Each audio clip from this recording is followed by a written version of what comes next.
ഈ ബോട്ടിൽ വന്നവർ വരുന്ന വഴിക്ക് കടലിൽ മീൻപിടുത്തത്തിൽ ഏർപ്പെട്ടുകൊണ്ടിരുന്ന കുബേർ എന്ന് പറയുന്ന ഒരു ബോട്ടിലേക്ക് ചാടിക്കയറി ആ ബോട്ടിലെ തൊഴിലാളികളെ വെടിവെച്ച് കടലിൽ തള്ളിയിട്ട് അവരുടെ ബോട്ട് ഉപേക്ഷിച്ച് കുബേർ എന്ന് പറയുന്ന ബോട്ടിൽ ഇന്ത്യൻ തീരത്തേക്ക് എടുത്തു. ഇന്ത്യൻ തീരത്തെത്തുന്നതിന് തൊട്ട് മുമ്പ് അവർ 2 റബ്ബർ ഡിങ്കി ബോട്ടുകൾ ഉപയോഗിച്ചു. കുബേർ ബോട്ടും കടലിൽ തള്ളി.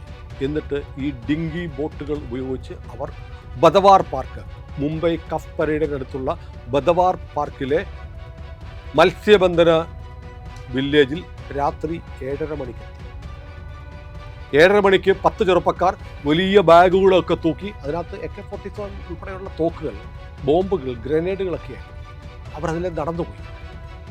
ആരും അവരെ തിരിച്ചറിഞ്ഞില്ല. കാരണം ഒരു മത്സ്യബന്ധന ഗ്രാമത്തിലൂടെ അപരിചിതർ വന്ന ആരാടാ എന്താടാ എന്നൊക്കെ ചോദിക്കും. പക്ഷെ ആരും അവരെ തടഞ്ഞു വെച്ചില്ല, ആരും ചോദിച്ചില്ല.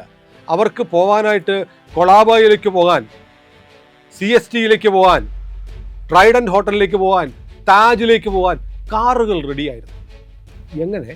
എങ്ങനെ സംഭവിക്കുന്നു? നമ്മുടെ പ്രദേശത്ത് പോലും വലിയ 10 പേര് ബാഗും ഒക്കെ തൂക്കി വന്നാൽ ഏതാന്ന് ചോദിക്കില്ലേ?